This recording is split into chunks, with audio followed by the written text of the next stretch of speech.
Hi hello ಹೇಗಿದ್ದೀರಾ ಎಲ್ಲರೂ ಚೆನ್ನಾಗಿದ್ದೀರಾ ಅಂತ ಭಾವಿಸ್ತಾ ಇದ್ದೀನಿ. ಬನ್ನಿ ನಾನಿವತ್ತು ವರಮಹಾಲಕ್ಷ್ಮಿ ವ್ರತ ಕತೆ ಹೇಳ್ತಾ ಇದ್ದೀನಿ. ವರಮಹಾಲಕ್ಷ್ಮಿ ವ್ರತ ಕತೆ ಹೇಳೋದಕ್ಕಿಂತ ಮುಂಚೆ ಗಣೇಶನಿಗೆ ವಂದಿಸುತ್ತಾ ಶುಕ್ಲಾಂಬರಧರಂ ವಿಷ್ಣುಂ ಶಶಿವರ್ಣಂ ಚತುರ್ಭುಜಂ ಪ್ರಸನ್ನವದನಂ ಧ್ಯಾಯೇ ಸರ್ವವಿಘ್ನೋಪಶಾಂತಯೇ. ವರಮಹಾಲಕ್ಷ್ಮಿ ವ್ರತ ಕತೆ. ಪೂರ್ವದಲ್ಲಿ ಸತ್ಯಲೋಕದಲ್ಲಿ ವಾಸ ಮಾಡುತ್ತಲಿದ್ದ ಸನಕಾದಿ ಮಹರ್ಷಿಗಳು ಸೂತ ಪುರಾಣಿಕರನ್ನು ಕುರಿತು ಲೋಕದಲ್ಲಿ ಅತ್ಯುತ್ತಮವಾದ ವ್ರತವನ್ನು ನಮಗೆ ತಿಳಿಸಬೇಕೆಂದು ಕೇಳಿಕೊಂಡರು. ಆಗ ಸೂತ ಪುರಾಣಿಕರು ಹೇಳುತ್ತಾರೆ, ಸನಕಾದಿಗಳೇ ಕೇಳಿ, ಲೋಕದಲ್ಲಿ ಮನುಷ್ಯರಿಗೆ ಸಕಲ ಸಂಪತ್ತನ್ನು ಪುತ್ರ ಪೌತ್ರಾದಿಗಳನ್ನು ಉಂಟು ಮಾಡತಕ್ಕ ಉತ್ತಮೋತ್ತಮವಾದ ಒಂದು ವ್ರತ ಉಂಟು. ಅದನ್ನು ಈಗ ನಿಮಗೆ ಹೇಳುತ್ತೇನೆ. ಶಿವನು ವಾಸ ಮಾಡತಕ್ಕ ಕೈಲಾಸ ಶಿಖರವು ಬಹಳ ಮನೋಹರವಾಗಿಯೂ ಪ್ರಮಾಥಾದಿ ಗಣಗಳಿಗೆ ಆವಾಸ ಸ್ಥಾನವಾಗಿಯೂ ಇದೆ. ಅಲ್ಲಿ ಅನೇಕ ನದಿಗಳು ಹರಿಯುತ್ತಾ ಇದೆ. ಅನೇಕ ಪುಣ್ಯತೀರ್ಥಗಳೂ ಇವೆ. ಆಲ, ಬೇಲ, ಅಶ್ವತ್ಥ, ಪಾದರಿ, ಹೊನ್ನೆ ಮೊದಲಾದ ದಿವ್ಯ ವೃಕ್ಷಗಳು, ಕಾಮಧೇನು ಕಲ್ಪವೃಕ್ಷಗಳು ಇವುಗಳಿಗೆಲ್ಲ ಆವಾಸ ಸ್ಥಾನವಾಗಿಯೂ ಇದೆ. ಬ್ರಹ್ಮೇಂದ್ರಾದಿ ಮರುದ್ಗಣಗಳು, ಬ್ರಹ್ಮ ಋಷಿಗಳೇ ಮೊದಲಾದವರು ಅನೇಕ ರಾಜ ಋಷಿಗಳು ವಾಸಿಸುತ್ತಲಿದ್ದಾರೆ. ಅಲ್ಲಿ ಯಕ್ಷ, ರಾಕ್ಷಸ, ಗರುಡ, ಗಂಧರ್ವ, ಸಿದ್ಧ, ವಿದ್ಯಾಂಧರರು, ಅಷ್ಟವಸುಗಳು, ಏಕಾದಶುರರು, ಅಶ್ವಿನಿ ದೇವತೆಗಳು, ಅನೇಕ ದೇವತಾಗಣವು ಯಾವಾಗಲೂ ದೇವರನ್ನು ಸ್ಮರಿಸುತ್ತಾ ಅವನ ಮಹಿಮೆಯನ್ನು ಕೊಂಡಾಡುತ್ತಲಿದ್ದರು. ಆ ಕೈಲಾಸವು ನವರತ್ನಮಯವಾದ ಶಿಖರದಿಂದ ಕೂಡಿದಂಥದ್ದು. ಈ ಕೈಲಾಸದಲ್ಲಿ ಪಾರ್ವತಿ ಮನೋಹರನಾದ ಪರಮೇಶ್ವರ ಸ್ವಾಮಿಯು ಲೀಲಾಜಾಲದಿಂದ ಇರುವಾಗ ಒಂದಾನೊಂದು ದಿನ ತನ್ನ ಸತಿಮಣಿಯಾದ ಪಾರ್ವತಿಯನ್ನು ಕುರಿತು ಹೇಳತೊಡಗಿದರು. ಭವಾನಿ ದೇವಿಯೇ ಕೇಳು, ವರಮಹಾಲಕ್ಷ್ಮಿ ವ್ರತವೆಂಬುದು ಲೋಕದಲ್ಲಿ ಅತ್ಯುತ್ತಮವಾದದ್ದು, ಐಶ್ವರ್ಯಪ್ರದವಾದದ್ದು. ಅಂತಹ ವ್ರತ ವಿಧಾನವನ್ನು ನಾನು ನಿನಗೆ ಹೇಳುತ್ತೇನೆ ಕೇಳು. ಈ ವ್ರತವನ್ನು ಶ್ರಾವಣ ಮಾಸದಲ್ಲಿ ಶುಕ್ಲ ಪಕ್ಷದ ಪೌರ್ಣಿಮಾ ದಿನದ ಹಿಂದಣ ಶುಕ್ರವಾರದಲ್ಲಿ, ಅಂದರೆ 2ನೇ ಅಥವಾ 3ನೇ ಶುಕ್ರವಾರದಲ್ಲಿ ಈ ವ್ರತವನ್ನು ಆಚರಿಸಬೇಕು ಎಂದು ಹೇಳಿದನು. ಆ ವ್ರತ ವಿಧಾನವು ಹೇಗೆಂದು ಪಾರ್ವತಿಯು ಕೇಳಲು, ಅದಕ್ಕೆ ಪರಮೇಶ್ವರನು ಹೇಳುತ್ತಾನೆ, ಪರ್ವತಪುತ್ರಿಯೇ ಕೇಳು, ಶ್ರಾವಣ ಮಾಸದಲ್ಲಿ 2ನೆಯ ಶುಕ್ರವಾರ ದಿನ ಈ ವರಮಹಾಲಕ್ಷ್ಮಿ ವ್ರತವನ್ನು ಕಲ್ಪೋಕ್ತ ವಿಧಾನದಿಂದ ಭಕ್ತಿ ಪುರಸ್ಕರವಾಗಿ ಪೂಜೆ ಮಾಡಬೇಕು. ಅಂಥವರು ಇಹದಲ್ಲಿ ಸಕಲ ಸಂಪತ್ತುಗಳನ್ನು ಪಡೆಯುತ್ತಾರೆ. ಈ ವ್ರತ ವಿಚಾರದಲ್ಲಿ ಒಂದಾನೊಂದು ಇತಿಹಾಸ ಉಂಟು. ಅದನ್ನು ನಾನು ನಿನಗೆ ಹೇಳುತ್ತೇನೆ ಕೇಳು. ವಿದರ್ಭವೆಂಬುದು ದೇಶ, ಇದರಲ್ಲಿ ಕುಂಡಿನಿ ನಗರವೆಂಬುದು ಪಟ್ಟಣ. ಅದು ಸಕಲ ಸಂಪದ್ವೃದ್ಧಿಯಿಂದ ತುಂಬಿರತಕ್ಕಂಥದ್ದು. ಆ ಪಟ್ಟಣದಲ್ಲಿ ಚಾರುಮತಿ ಎಂಬ ಹೆಸರುಳ್ಳ ಒಬ್ಬ ಬ್ರಾಹ್ಮಣ ಸ್ತ್ರೀಯು ಇದ್ದಳು.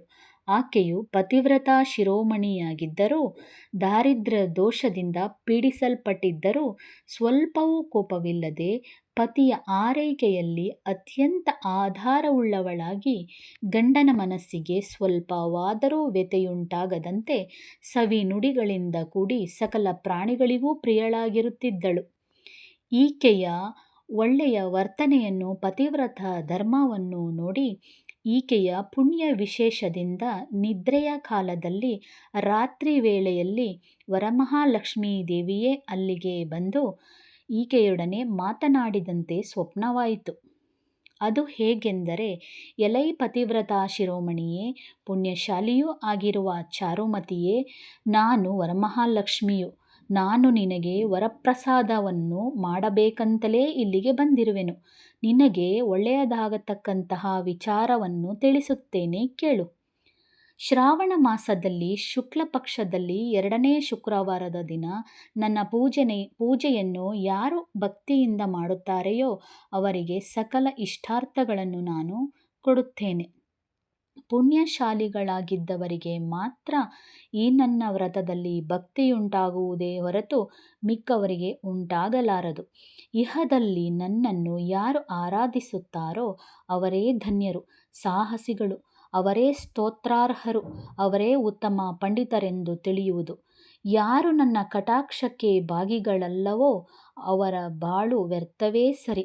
ನನ್ನ ವ್ರತಾಚರಣೆಯನ್ನು ಮಾಡತಕ್ಕವರಿಗೆ ಅಷ್ಟಭೋಗ ಸುಖ ಸಂತೋಷಗಳು ಸಕಲ ಸಾಮ್ರಾಜ್ಯವೂ ದೊರೆಯುವುದಲ್ಲದೆ ಅಂತ್ಯದಲ್ಲಿ ಶಾಶ್ವತವಾದ ಮುಕ್ತಿಯುಂಟಾಗುವುದರಲ್ಲಿ ಯಾವ ಸಂದೇಹವೂ ಇಲ್ಲ.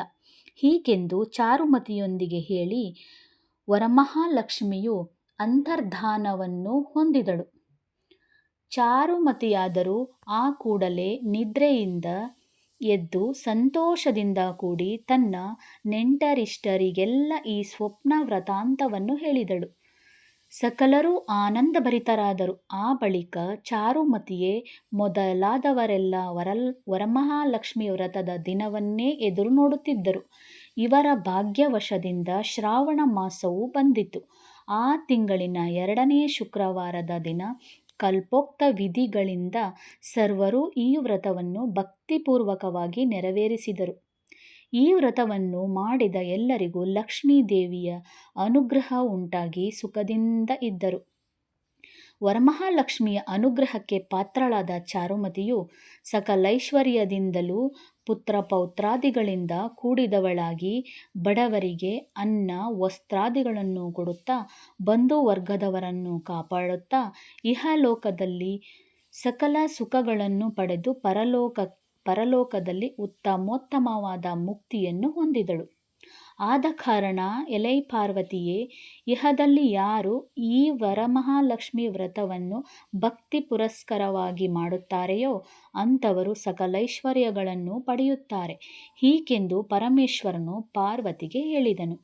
ಆಗ ಪಾರ್ವತಿಯು ಪರಮೇಶ್ವರನನ್ನು ಕುರಿತು ಹೀಗೆಂದಳು: ಪರಶಿವನೇ, ನಾನು ಈ ವ್ರತ ವಿಧಾನವನ್ನು ತಿಳಿಯಲು ಕಾತುರಳಾಗಿರುವೆನು. ಇದರ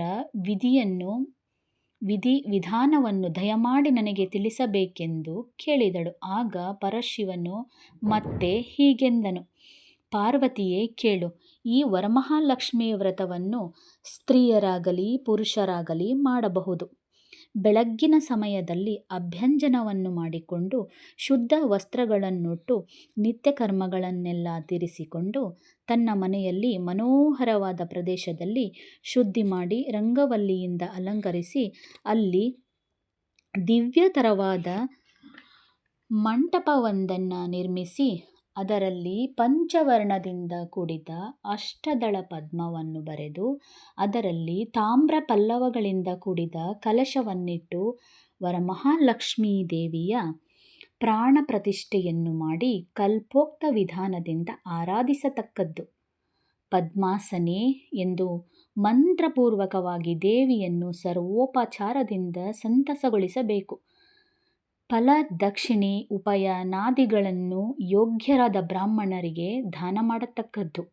ಸುವಾಸಿನಿಯರನ್ನು ಮಂಗಳ ದ್ರವ್ಯಗಳಿಂದ ಪೂಜಿಸತಕ್ಕದ್ದು. ಬ್ರಾಹ್ಮಣ ದಂಪತಿಗಳಿಗೆ ಭೋಜನವನ್ನು ಮಾಡಿಸಿ ಭಾರೀ ಭೂರಿ ದಕ್ಷಿಣೆಗಳನ್ನು ಕೊಡಬೇಕು. ಅನಂತರ ಕಥೆಯನ್ನು ಭಕ್ತಿಯಿಂದ ಕೇಳಬೇಕು. ಈ ರೀತಿಯಾಗಿ ವ್ರತವನ್ನು ಮಾಡಬೇಕೆಂದು ಈಶ್ವರನು ಪಾರ್ವತೀದೇವಿಯೊಂದಿಗೆ ಹೇಳಿದನೆಂಬುದಾಗಿ ಸೂತ ಪುರಾಣಿಕರು ಸನಕಾದಿ ಮಹರ್ಷಿಗಳಿಗೆ ಹೇಳಿದರು.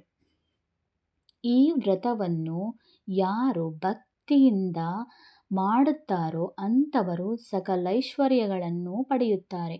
ಈ ಕಥೆಯನ್ನು ಯಾರು ಕೇಳುತ್ತಾರೋ, ಯಾರು ಹೇಳುವರೋ ಅವರಿಗೆ ದಾರಿದ್ರ್ಯವೆಂಬುದು ಧ್ವಂಸವಾಗಿ ಅಂತ್ಯದಲ್ಲಿ ಶಾಶ್ವತವಾದ ಮುಕ್ತಿ ಸುಖವನ್ನು ಪಡೆಯುತ್ತಾರೆ. ಭವಿಷ್ಯೋತ್ತರ ಪುರಾಣೋಕ್ತವಾದ ವರಮಹಾಲಕ್ಷ್ಮಿ ವ್ರತ ಕಥಾಭಾಗವು ಹೀಗಿರುತ್ತದೆ. ವರಮಹಾಲಕ್ಷ್ಮಿ ವ್ರತ ಕಥಾಭಾಗವು ಸಂಪೂರ್ಣ. Thank you for watching. Varamahalakshmi ವ್ರತ ಕಥೆಯನ್ನು ಯಾರೆಲ್ಲ ಕೇಳಿದ್ದೀರಾ ಅವ್ರಿಗೆಲ್ಲ ತುಂಬ ತುಂಬ ಥ್ಯಾಂಕ್ಸ್. ಹಾಗೆ ಹೇಗಿದೆ ಅಂತ ಕಮೆಂಟ್ ಮಾಡಿ. ಏನಾದರೂ ತಪ್ಪಿದ್ದಲ್ಲಿ ಕ್ಷಮೆ ಇರಲಿ. ಹಾಗೆ ಚಾನಲ್ಗೆ ಸಬ್ಸ್ಕ್ರೈಬ್ ಮಾಡದೆ ನೋಡ್ತಿದ್ದವರು ಸಬ್ಸ್ಕ್ರೈಬ್ ಮಾಡಿಕೊಂಡು ನೋಡಿ. Thank you.